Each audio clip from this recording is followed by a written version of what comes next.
चलिए ये क्वेश्चन हम लोग आ गया।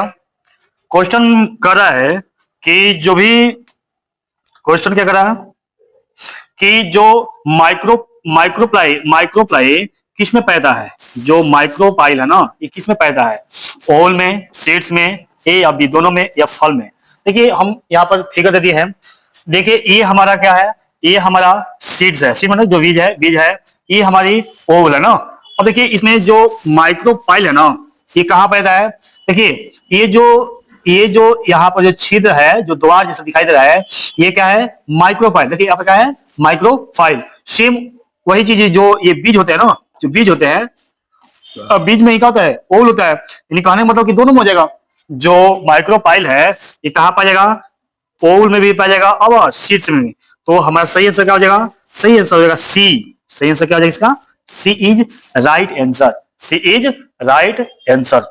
चलिए नेक्स्ट क्वेश्चन पे आ जाते हैं हम लोग कि मादा जो गैमेटोफाइट होती है दर्शाता है। मादा गैमेटोफाइट क्या दर्शाएगा, जो मादा गैमेटोफाइट है वो क्या दर्शाएगा, ओल को, जो एम्ब्रायो सेक है इसको, या मेगा स्पोर मदर सेल को, या मेगा जो स्पोरोफिल है उसको। तो पीछे हम लोग जो पढ़े थे कि जो नर गैमेटोफाइट है वो किसको दर्शाता था, तो नर जनन को दर्शाता, नर जनन में माने जो कोशिकाएं होती है उसको दर्शाता था। देखिए पहले समझते हैं, इस बात क्वेश्चन आ जाएंगे। ये हमारी जो ये क्या है, ये भ्रूण कोश है, ठीक है, ये क्या है, भ्रूण कोश है। और इस यहाँ पर ये प्रतिपेशांत कोशिकाएं हैं, प्रतिपेशांत कोशिकाएं।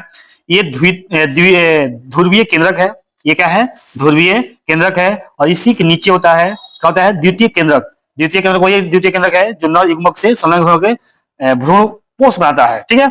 और ये क्या है, ओल है, अंडा है, ठीक है। और इसकी जो यह प्रकार है सहायक कोशिकाएं हैं, ठीक है। उसके बाद तंतुरूप समुच्चय है ना। तो जो इसका अगला सेम वही देता है, अगला फिगर दिया है कि जो ये बिंदु बिंदु का है सब मैंने अलग किया, जो सेम वही है, सहायक कोशिका, अंड है, द्वितीय केंद्र का है, ठीक है। तो मादा गैमेटोफाइट किसको दर्शाता है, तो जो मादा गैमेटोफाइट है ये दर्शाएगा हमारा इम्ब्रायोसेक।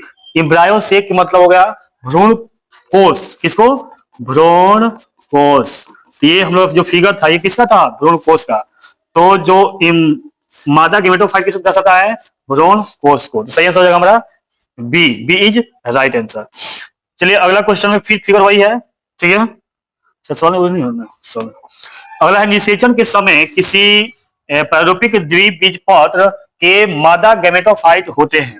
अब देखो जो निषेचन के समय जो द्विबीजपत्री होते हैं ना, उसमें जो मादा गैमेटोफाइट होते हैं उसमें कितने केंद्रक होते हैं, कितने कोशिका होते हैं। तो इसका सही आंसर इसे ये होगा, क्यों, क्योंकि 8 कोशिकीय होता है, 8 केंद्रकीय होता है और 7 कोशिकीय होता है। सही आंसर क्या होगा, ए इज राइट आंसर। फिगर में भी समझ सकते हैं कि जो इसका जो 8 केंद्रक है, यहाँ पर 3 रहता है, यहाँ पे 2 रहते हैं, इस यहाँ पर 1 है और यहाँ पे 1 है ना। तो यहाँ पर 2 कितना हो गया, सॉरी कोशिका हो गया ना, 2 2 4 3 7, इस 7 का होगा कोशिका हो गया। और 8 इसके केंद्रक होते हैं, इसे मिलाएंगे। यहाँ पर देखो, यहाँ पे 4 को होते हैं, यहाँ पे 4 को, इसमें भी मैंने तो इसको अलग अलग करते हैं तो हमें मालूम चलता है। तो सही आंसर क्या इसका हो जाएगा, सही आंसर होगा ए, 8 केंद्रकीय एवं 7 कोशिकीय। सही आंसर क्या होगा, 8 केंद्रकीय एवं 7 कोशिकीय इज राइट आंसर हो जाएंगे। नेक्स्ट क्वेश्चन पे आ जाते हैं हम लोग। एक गुणित कोशिका जो समसूची विभाजन के द्वारा भ्रूण कोश बनाता है कहलाता है। जो एक गुणित कोशिका होती है ना, समसूची विभाजन के द्वारा जो भ्रूण कोश, जो एम्ब्रायोसेक बनाता है वो क्या कहलाएगा, mega spore mother cell, micro spore mother cell, या फंक्शनल मेगा स्पोर, या नॉन फंक्शनल मेगा स्पोर। देखिए जो मेगा स्पोर मदर सेल जो होती है ना, जो मेगा स्पोर मदर सेल होती है ये लघु बीजाणु का निर्माण करती है। किसका, इसमें जो समसूची नहीं होता इसमें होता है और सूची विभाजन, और सूची के विभाजन के द्वारा ये परागकण के जो प्रथम जो कण होते हैं उसका निर्माण करती है। माइक्रो स्पोर जो तो कभी नहीं होगा, ठीक है। तो इसमें सही आंसर होगा सी। सही आंसर क्या होगा इसका, सी। सी क्या दिया है, functional mega spore. Functional mega spore is right answer. Answer हो जाएगा इसका सी इज राइट आंसर। और अगला क्वेश्चन दिया है कि ओल की सबसे बड़ी कोशिका। देखिए ये हमारा ओल है, जो ये ओल है, अंडाशय है। देखिए ये ओल है, ये शुक्राणु है, यानी ये अंडाणु है, ये शुक्राणु है। आप समझे ना कि जो शरीर की जो सबसे बड़ी कोशिका है वो होती है कुछ अंडाणु, और जो शुक्राणु होता है बहुत ही महीन धागे थे, उसके सब बहुत छोटा होता है ना, और इसे कटा गया है। तो जो जो ओल होता है इसकी जो सबसे बड़ी कोशिका ना वो होती है मध्य कोशिका। क्या होती है? मध्य कोशिका। तो सही आंसर होगा सी। सही आंसर क्या होगा? सी इज राइट आंसर। यानी ओल की सबसे बड़ी जो कोशिका होती है वो होती है मध्य कोशिका। अगला क्वेश्चन दे दिया है कि किसके द्वारा किसी आवृत्त बीजी में जो टेट्रेड के चारों माइक्रोस्पोर ढका होता है, जो टेट्रेड होता है उसके जो माइक्रोस्पोर है किससे ढका होता है? तो ऑप्शन दिया है सेलोज से, स्पोरोपोलेन से, या पैक्टोज से, या कैलोज से। देखिए तो इसका फिगर समझ लेते हैं। फिगर में दे दिया है कि देखिए फिगर में क्या दिया हो कि जो ये चारों तरफ से जो ढका होता है ना, जो चारों तरफ ढका हुआ है ये क्या है? कैलोज। कैलोज की ये क्या है? कैलोज की सिरा। जो सबसे ऊपर है ये हाइलम है, ये फनिकल है, ये बीजांड द्वार होता है, ये बीजांड सिरा होता है, ये मध्य आवरण होता है, ये अंत आवरण होता है, ये बीजांडकाय होता है, ये भ्रूणकोश होता है। इसको लाइन बाय लाइन क्या किया गया है? बांटा गया है। और जो चारों तरफ से इसको घेरा है इसको कहते हैं क्या? कैलोज। हमारा सही आंसर होगा डी। सही आंसर क्या देंगे? D is right answer. इसका डी का होगा सही आंसर। क्वेश्चन दिया है 38 नंबर कि किसी आवृत्त बीजी एक बीजपत्री नर गेमेटोफाइट में होते हैं। ऑप्शन दिया है ए माइक्रोस्पोरियम, या न्यूसेल्सियस में, या माइक्रोस्पोर में, या स्टेमेन में। तो सही आंसर होगा इसका सी। सही आंसर क्या हो जाएगा? C is right answer. Microspore is right answer. Microspore क्या जाएंगे? इसके राइट आंसर हो जाएंगे। तो आगे के क्वेश्चन में हम लोग आ जाते हैं। आगे क्वेश्चन करा है कि जो पोलन कीट होता है वो रासायनिक रूप से किसका बना होता है? जो पोलन कीट बने जिसमें जो परागकण है उसको रखा जाता है वे किसका बना होता है? ऑप्शन दिया है प्रोटीन से बना होता है, या लिपिड एवं जो क्रोटेलोइड्स है उससे बना होता है, या कार्बोहाइड्रेट एवं क्रोटेलोइड से बना होता है, या स्पोरोपोलेनिन का बना होता है। इसका सही आंसर होगा बी। होगा बी इज राइट आंसर, क्योंकि ये क्या होते हैं? ये लिपिड और जो क्रोटोनोइड्स है इसका बने होते हैं। ठीक है, तो राइट आंसर होगा राइट आंसर हो जाएगा हमारा बी। ठीक है, राइट आंसर हो जाएगा बी। अगला क्वेश्चन पे हम लोग आ जाते हैं। चलिए अगला यह है कि किसी परागकण का बाहरी स्तर निम्नलिखित में से किस प्रतिरोधी पदार्थ का बना होता है? जो कोई भी परागकण है उसका जो बाहरी स्तर है, जो एग्जाइट ना, जो बाहरी स्तर होता है वो किसका बना होता है? टेनिन का, पेक्टोसेलुलोज का, या स्पोरोपोलेनिन का, या लिग्निन का। तो देखिए जो हमारा परागकण होता है, परागकण के जो बाहरी परत होते हैं ये बने होते हैं पेक्टोसेलुलोज का। किसका बने होते हैं? पेक्टोसेलुलोज। ठीक है, और जो स्पोरोजेनिन होता है अंदर का बना होता है। ठीक है, चलिए नेक्स्ट क्वेश्चन पे हम लोग आते हैं। 41 नंबर कहता है किसी ओल में इम्ब्रायोसेक माइक्रोफाइल और जो फेनिकल यदि एक सीधी रेखा में हो तो इसे क्या कहेंगे? देखिए देखिए यहाँ पे आएगा, जब कोई भी ओल है अंडाशय है उसमें जो माइक्रोसेक यानी जो भ्रूण कोश है और जो माइक्रोफाइल है या फ्यूनिकल है, जब एक सीधी रेखा में नहीं एक जब सीधी रेखा में जब आ जाती है इसको क्या कहते हैं? इसको कहते हैं ऑर्थोटोपस। ऑर्थोटोपस इज आंसर दिया है हमारा ए आंसर हो जाएगा ना। ऑर्थोटोपस इज राइट आंसर। ठीक है, ऑर्थोटोपस इज राइट आंसर। देखिए ये न्यूसेल्स है, फ्यूनिक है, ठीक है, और जो ये एम्ब्रायोसेक है ये क्या होते हैं? एक सीधी लाइन में जाते हैं और इसी को ओवरी ओल को कहेंगे ऑर्थोटोपस। ठीक है, तो हमारा अगला क्वेश्चन क्या है? अगला क्वेश्चन क्या है कि यदि यदि जो ओल मुड़ा हुआ हो तथा भ्रूणकोश घोड़े के नालीनुमा हो तो इसे क्या कहेंगे? यानी जो ओल है मुड़ा हुआ हो और जो भ्रूणकोश है घोड़े की तरह नाल की तरह मुड़ा हुआ हो उसे क्या कहेंगे? देखिए यहाँ पे ओल है मुड़ा हुआ है, ठीक है, ये क्या है? ओवल का है मुड़ा हुआ है, फर्स्ट मुड़ा हुआ है, और जो इसका जो भ्रूणकोश है नाल की तरह, नाल है ना, ऐसे नाल की तरह हो, इसे क्या कहेंगे? देखिए इसमें क्या दिया है, जो इसमें होगा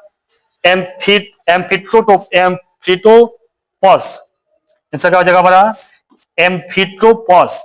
एम्फिट्रोपस इज राइट आंसर। ठीक है, और जो ये तो क्या था, ये उल्टा था या सीधे एक लाइन में था, इसको कहते हैं ऑर्थोटोपस। ठीक है, अगला क्वेश्चन दे दिया है कि किसी आवृत बीजी के भ्रूण पोषक कोशिका में गुणसूत्र होते हैं। किसी भी आवृत बीजी के जो भ्रूण पोषक होते हैं ना, भ्रूण पोषक, उस कोशिका में गुणसूत्र कितने होते हैं? तो ये होते हैं त्रिगुणित। क्या होते हैं? त्रिगुणित। ये जो भ्रूण पोषक होता है इसमें क्या होता है? इसमें जो द्वितीय केंद्रक होता है, द्वितीय केंद्रक और जो पराग कण होते हैं उसमें से जो जो नर युग्मक निकलते हैं उससे निकलता है, तो क्या हो जाता है? जो द्वितीय केंद्र होता है उसमें 2n होता है और जो जो नर युग्मक निकलता है उससे n निकलता है, ये हो जाता है 3n। ठीक है, देखा होता है त्रिगुणित होता है ना। ठीक है, अगला क्वेश्चन दे दिया है कि 100 परागकण बनने के लिए कितने सूत्री विभाजन की आवश्यकता होती है? देखिए, जो 100 को परागकण बनना होगा तो कितने सूत्री विभाजन की आवश्यकता पड़ेगी? 100 को बनने के लिए क्या करना पड़ेगा? देखिए, तो पहले तो यहाँ पे 100 आइए में बनता है 4 गो, तो 25 चौका 100, यानी हमारा सही आंसर हो जाएगा 25। तो क्या हो जाएगा सही आंसर का? 25 इज राइट आंसर हो जाएंगे। अगला क्वेश्चन कर रहा है, इसी में है, बीजांड के बीजांडकाय में पाई जाने वाली रचना जो स्पोरोफाइट की अवस्था है उसे क्या कहते हैं? देखिए, ऑप्शन दे दिया है, गुरु बीजाणु मातृकोशिका, गुरु बीजाणु मातृकोशिका, या लघु बीजाणु मातृकोशिका, या सहायक कोशिका, या इनमें से कोई नहीं। तो जो बीजांड के बीजांडकाय में पाई जाने वाली जो रचना होती है, जो स्पोरोफाइट की अवस्था में होती है, उसे क्या कहेंगे? उसे कहेंगे गुरु बीजाणु मातृकोशिका। गुरु बीजाणु मातृकोशिका इसका राइट आंसर होगा। ठीक है, ए। चलिए, अगला क्वेश्चन दे दिया है, सामान्यतः एक परिपक्व निषेचित बीजांड में n 2n तथा 3n स्थिति मिलता है क्रम से। देखिए, हमें मिलाना है कि पहला में n होने गुणित हो चाहिए, दूसरा में द्विगुणित और तीसरा में त्रिगुणित होना चाहिए। देखिए, ऑप्शन देखते हैं, भ्रूण पोष तो 3n होता है, बीजांड का है। अब पहले तो यही गलती होगा कि पहले हमें n चाहिए, ये पहला ऑप्शन तो गलत हो गया ना। दूसरा क्या है? अंड, अंड भी n होता है, ठीक है। जो एंटीपोडल होती है, एंटीपोडल जो होती है ये क्या होती है? ये भी इन होती है। और जो भ्रूणपोष होता है ये होता है 3n होता है, तो ये भी हमारा सही नहीं होगा।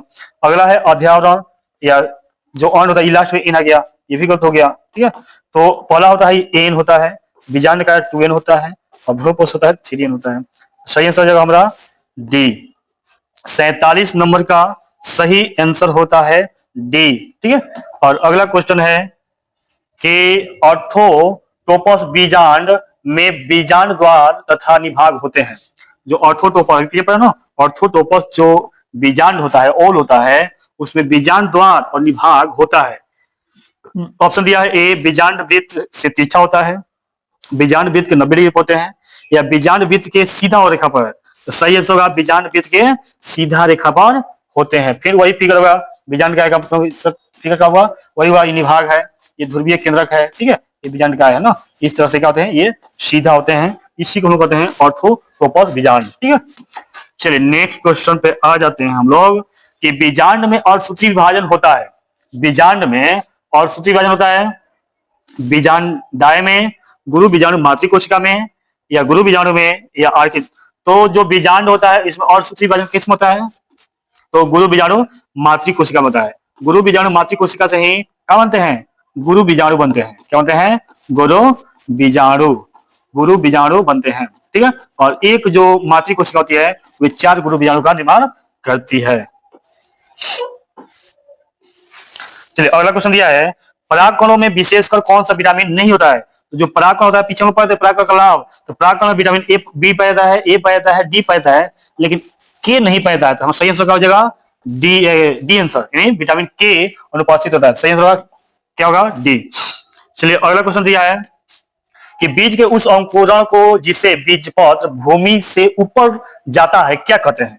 बीज के ऊपर जो अंकुरण होते हैं, जिसके बीज पत्र से जो भूमि से क्या होते हैं ऊपर निकलता है, उसको क्या कहते हैं? देखिए, ये हमारा बीज है, ठीक है, ये धीरे धीरे अंकुरित हो रहा है, कुछ भाग इसका ऊपर जा रहा है, कुछ भाग मिट्टी के नीचे जा रहा है। ठीक है, तो वही का जो भूमि के ऊपर उठता है, ये जो भूमि के ऊपर उठा है इसको क्या कहते हैं? तो इसको अधोभूमिक, या भूमियोपीड़िक, या सजीव प्रजक, या इनमें से कोई नहीं। तो सही आंसर होगा इसका सही आंसर क्या होगा? भूमप्यूरिक होगा, भूमिप्यूरिक, भूमिप्यूरिक की राइट आंसर, क्योंकि ये क्या होता है भूमि से जो ऊपर निकलता है ना उसे भूमिप्यूरिक कहते हैं। ठीक है, चलिए, सजीव प्रजक जो बच्चे को जन्म देता है, अधो में जो बीच बीच में ना। चलिए, अगला क्वेश्चन की ओर आ गए हम लोग कि बीजांड के वृंत को क्या कहते हैं। जो बीजांड के जो वृंत होते हैं ना उसको क्या कहेंगे, फ्यूनिकल कहेंगे या फिनिकल कहेंगे या करेंटिकल कहेंगे या न्यूसेंस कहेंगे या जो पेरिसील होता है पेरिसील को कहेंगे। देखिए ये हमारा क्या है, ये हमारा बीजांड है, ठीक है।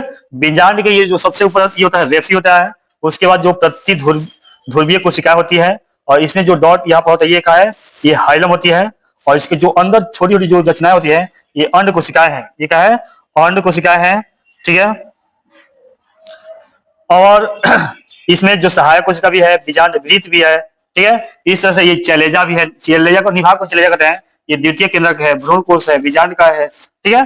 और जो ये दो अंत और बाह्य दोनों होता है। तो पूछा क्वेश्चन कि बीजांड के वृत्त को क्या कहेंगे, तो जो बीजांड के जो वृत्त होता है उसी को कहते हैं फ्यूनिकल। क्या कहेंगे, फ्यूनिकल। फ्यूनिकल इसका क्या होगा, राइट आंसर हो जाएगा। फ्यूनिकल का इसका राइट आंसर हो जाएगा, ठीक है।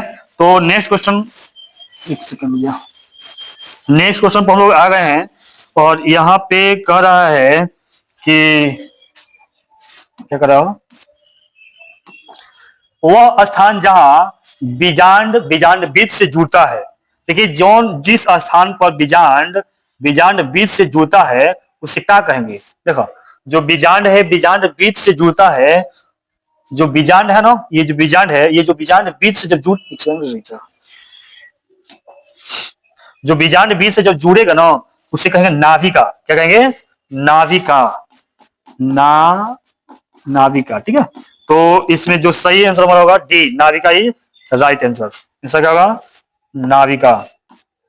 आवृत बीजियों में मादा युग्मक कोदिद कहलाता है। जो आवृत बीजी होते हैं उसमें जो मादा युग्मोकिद होते हैं उसको क्या कहेंगे, भ्रूणकोश कहेंगे, भ्रूणकोश कहेंगे, भ्रूण कहेंगे या युग्मज कहेंगे। तो देखिए इसमें जो मादा युग्मक के बारे में बात किया है तो ये भ्रूणकोश, भ्रूणकोश या भ्रूणकोश या भ्रूण या युग्मज। तो सही आंसर होगा इसमें सी, भ्रूण। क्या होगा, भ्रूण इसका राइट आंसर हो जाएगा। कि जो मादा आवृत बीजियों में जो मादा युग्मोकोद होता है ये क्या होता है, भ्रूण होता है। तो नेक्स्ट क्वेश्चन पे हम लोग आते हैं। 55 नंबर क्वेश्चन कर रहा है कि आवृत बीजियों में सबसे सामान्य प्रकार बीजांड होते हैं। जो सामान्य प्रकार के बीजांड कौन होता है, तो अभी पीछे चर्चा किया ना कि जो एम्फियोटोपस था ना। देखिए ऑप्शन दिया है कि एम्फियोटोपस, एंटोट्रोपस, एनाट्रोपस या सिसियोनोटोपस। ये पीछे ही चर्चा हम लोग कर चुके हैं कि जो आवृत बीजी पौधे होते हैं उसमें सामान्य प्रकार के बीजांड कौन होता है। तो इसमें देखते हैं जो सही आंसर होता है इसका एनाटोपस। क्या होता है, एनाटोपस इज राइट आंसर। इसका हो जाता है एनाटोपस। एनाटोपस का होता है सामान्य प्रकार के बीजांड होता है। या इनमें से किसका विकास पुष्पासन खाया जाता है, तो पुष्पासन खाने वाला किसका होता है। देखिए इसमें जो सेव होता है ना, सेव होता है असत्य फल। देखिए फल जो होते हैं ना, फल किसे कहते हैं, पके हुए अंडाशय को फल कहा जाता है। और फल दो प्रकार होता है, पहला होता है सत्य फल, कहता है सत्य फल, दूसरा होता है असत्य फल, ठीक है। तो जो फल का होता है पके हुए अंडाशय से होता है उसे सत्य कहते हैं। जो पके हुए अंडाशय से ना होकर किसी अन्य भाग से होता है उसे कहते हैं असत्य। तो जो पुष्पासन खाने वाला भाग है वो होता है कौन, सेव का, ठीक है। क्योंकि यह सेव का होता है, पुष्पासन से इसका फल का निर्माण हो जाता है, इसीलिए हम लोग सेव इसका राइट आंसर हो जाएगा। चलिए नेक्स्ट बात जाते हैं, छोड़िए। नेक्स्ट क्वेश्चन कर रहा है कि आवृत बीजी पादप में जो क्रियाशील वृद्धि जीवाणु होते हैं, जो मेगास्पोर होते हैं, किस में विकसित होता है। जो आवृत बीजी पादप होता है ना, क्रियाशील जो बीजाणु होता है, इसमें जो वही मेगास्पोर ये किसमें विकसित होता है, भ्रूणकोश में होता है या परागकोश में होता है या भ्रूणकोश में होता है या बीजांड में होता है। तो जो भी मेगा स्पोर होते हैं ना, मेगा स्पोर किसमें होंगे, भ्रूणकोश में होंगे या परागकोश में होंगे या भ्रूणकोश में। कोश तो कभी नहीं होगा क्योंकि एक सेकंड, क्योंकि जो भ्रूणकोश होते हैं एक होते हैं ये त्रिगुणित होते हैं, त्रिगुणित होते हैं, ठीक है। जो परागकोश होता है ये द्विगुणित होता है, लेकिन जो इससे पराग निकलता है वे क्या होता है, वे अगुणित होता है, ठीक है। और इसमें जो सही आंसर होगा हमारा भ्रूणकोश। क्या होगा सही आंसर, भ्रूणकोश में क्या होता है, जो मेगा स्पोर है उसका विकास होता है। तो सही आंसर होगा सी, ठीक है। अगला क्वेश्चन दिया है भ्रूणकोश की जो उत्पत्ति होती है वे होता है त्रिनिषेचन से। ये होता है आवृत बीज के बारे में रहा है, आवृत बीजी, ये बोला है अनावृत बीजी जिसमें बीज नहीं पैदा है, तो इसमें सही आंसर होगा मादा गेमेटोफाइट से। सही आंसर क्या होगा? मादा गेमेटोफाइट। सवाल पर ध्यान दीजिएगा, मादा गेमेटोफाइट, ये अनावृत बीजी के बारे में पूछा ना। अनावृत बीजी में जो भी भ्रूणपोष की जो उत्पत्ति होता है, ये होता है मादा गेमेटोफाइट के द्वारा। चलिए अगला क्वेश्चन, जो 59 नंबर का क्वेश्चन, ये कह रहा है कि किस अंडाशय में बीजांड की संख्या 1 होती है। जो बीजांड की संख्या 1 किसमें होता है? देखिए, धान में, आम में, या इसमें सभी। आंसर होगा सभी। इनके बीजांड में कहते हैं केवल एक बीजांड, इस अंडाशय में केवल एक बीजांड होता है ना। अगला यह है परागपत्ति होता है। परागपत्ति क्या होता है? तो एक स्तरीय होता है, द्विस्तरीय होता है, या त्रिस्तरीय होता है, या बहुस्तरीय होता है। तो इसका सही आंसर हो जाएगा हमारा, देखिए जो परागपत्ति होता है ना, ये द्विस्तरीय होता है, क्योंकि एक स्टाइल, एक अंत, एक बाह्य, एक अंत होता है, एक बाह्य होता है। ठीक है, तो सही आंसर होगा द्विस्तरीय। अगला क्वेश्चन दिया है, वायु परागण किसमें नहीं होता है? वायु परागण किसमें नहीं होता है? देखिए, तो जो घास है इसमें तो वायु परागण होता है, जो मक्का है, गेहूं है, साल्विया है। ये साल्विया में ना, साल्विया में क्या होता है? साल्विया में एक पक्षी परागण होता है विशेष प्रकार का, तो इसका सही आंसर हो जाएगा हमारा साल्विया। इसमें वायु परागण नहीं होता है। वायु परागण एनिमोफिली का था ना, वायु परागण एनिमोफिली। ठीक है, और जो कीड़ों एंटोमोफिली ना। चलिए अगला क्वेश्चन पे आते हैं हम लोग, क्या कि निम्नलिखित में से कौन सा पौधा जलोदित है, जो में जल के अंदर पाया जाने वाला है? ऑप्शन दिया है सिंगड़ा, शीशम, नागफनी, या एकेसिया। तो जो सिंगड़ा होता है ना, सिंगड़ा ये का है, जल के अंदर पाया जाने वाला पौधा है। तो बहुत ज्यादा सही बात है। अगला है वैलिसनेरिया के पुष्प होते हैं। जो वैलिसनेरिया है उसके पुष्प कैसे होते हैं? ऑप्शन दिया है ए वैलिसनेरिया के, अच्छा क्वेश्चन था, वायु परागित होते हैं, या कीट परागित होते हैं, या जल परागित होते हैं, या जंतु परागित। देखिए, जो वायु परागित होता है उसको कहते हैं एनिमोफिली, और जो कीट द्वारा होते हैं एंटोमोफिली, और जो जल होते हैं उसे हाइड्रोफिली, जो जंतु होते हैं उसे कहते हैं एनिमलफिली ना, एनिमोफिली। तो इसका सही आंसर होगा जल परागित, यानी जल, हाइड्रोफिली इज राइट आंसर। जो वैलिसनेरिया है इसमें जो पुष्पों में जो परागण होते हैं ये हाइड्रोफिली के द्वारा होते हैं। ठीक है, नेक्स्ट क्वेश्चन पे आ जाते हैं हम लोग। क्वेश्चन नंबर 64 कर रहा है कि परागण हो सकते हैं, परागण क्या हो सकते हैं? गैमेटोफाइट हो सकते हैं, सजावटी हो सकते हैं, एलर्जी हो सकते हैं, या इनमें सभी। तो जो परागकण है ना, परागकण, ये गैमेटोफाइट भी होते हैं, सजावट में भी काम करते हैं, एलर्जी कारक भी होते हैं। यानी सही आंसर हो जाएगा डी। सही आंसर होगा इसका डी, इनमें सभी हमारा हो जाएगा। आंसर हो जाएगा कि जो परागकण होते हैं ये क्या होते हैं? गैमेटोफाइट भी होते हैं, सजावटी में भी काम करते हैं, और एलर्जी भी करते हैं ना। चलिए 65 नंबर दिया है कि गुरु बीजाणु मातृ कोशिका से क्या बनता है? जो गुरु बीजाणु मातृ कोशिका है उसे क्या बनेगा? गुरु बीजाणु धानी बनेगा, या चलेजा बनेगा, या गुरु बीजाणु बनेगा, या लघु बीजाणु बनेंगे। तो जो 65 नंबर सवाल कर रहा है ना, इसका सही आंसर होगा गुरु बीजाणु। क्या बनेंगे? गुरु बीजाणु। जो गुरु बीजाणु जो मातृ कोशिका, पीछे भी कल्पना बचा जाएगी, गुरु बीजाणु मातृ की जो कोशिका होती है उसमें और सूत्री विभाजन होता है, और उसके बाद ये क्या होते हैं? गुरु बीजाणु का निर्माण करते हैं, और इसमें समसूत्री विभाजन होता है, उसके बाद 4 परागकण का निर्माण होता है। और क्वेश्चन नंबर अगला दिया है कि पुष्पीय पौधों में नए युग्मक का निर्माण किसके विभाजन से होता है? तो जो पुष्पीय पौधों में जो नए युग्मक का निर्माण किसके वजह से होता है? ऑप्शन दिया है कायिक कोशिका, लघु जीवाणु, या जनन कोशिका, या लघु बीजाणु मातृ कोशिका से। तो जो 66 नंबर का क्वेश्चन दिया हम लोग का, इसका सही आंसर होगा जनन कोशिका में जब विभाजन होता है तो नए जो युग्मक होते हैं उसका निर्माण होता है। सही आंसर क्या होगा हमारा? सी। सही आंसर क्या हो जाएगा? C is right answer. और अगला क्वेश्चन लास्ट है इस टॉपिक का, और क्वेश्चन कर रहा है कि निम्नलिखित में किस समूह में अगुणित पादप शरीर होता है? यानी आवृत बीजी में अगुणित रहता है, या अनावृत में, या टेरोफाइट में, या ब्रायोफाइटा में। तो इसमें सही आंसर होगा जो ब्रायोफाइट वाले जो भी पौधे होते हैं, इसमें जितने भी पौधे आते हैं ना, ये क्या होते हैं? ये अगुणित पादप होते हैं। अगुणित मतलब होता है उसमें केवल एक गुण ही पाया जाता है, यानी वे एन होते हैं। ठीक है, और उसमें अलैंगिक जनन होता है। ठीक है, तो इस तरह से जो हम लोग का क्वेश्चन था पहला टॉपिक का, कि परागण से पहले, इनिशिएशन से पहले जो घटनाएं थी, संरचनाएं थी, उसके बारे में हम लोग चर्चा कर चुके हैं। और नेक्स्ट हम लोग जो अगला टॉपिक हम लोग आने वाला है वो है, टॉपिक का नाम है दोहरा निषेचन, जो डबल फर्टिलाइजेशन है, उस पर हम लोग चर्चा करेंगे नेक्स्ट पर। और इस तरह से आप लोग जो इस वीडियो को करिए, शेयर करिए और सब्सक्राइब करिए और कमेंट लाइक जरूर करिए। तो ठीक अगले पार्ट में हम लोग लाएंगे इसको, और इस तरह से ये बहुत सारे जो सवाल है सबको हम लोग हल करते रहेंगे। जो क्वेश्चन है इस तरह पूरा हम लोग हल करेंगे, जो फिगर के साथ करेंगे ताकि समझ में अच्छा से आ जाए। और इस तरह से जो बोर्ड के एग्जाम है उसको हम लोग फाड़ कर रख देंगे। ठीक है, देखिए सब जितना हो सकता है फिगर हम लोग इसमें इंक्लूड किए हैं ताकि बच्चे को अच्छे से समझ में आ जाए। तो इस मेहनत को भी आप भी साथ दीजिए, और जो बच्चे हैं अन्य आपके जो साथी हैं उनके साथ शेयर करिए। ठीक है, और धन्यवाद देखने के लिए। Thank you. जय हिंद, जय भारत, वंदे मातरम।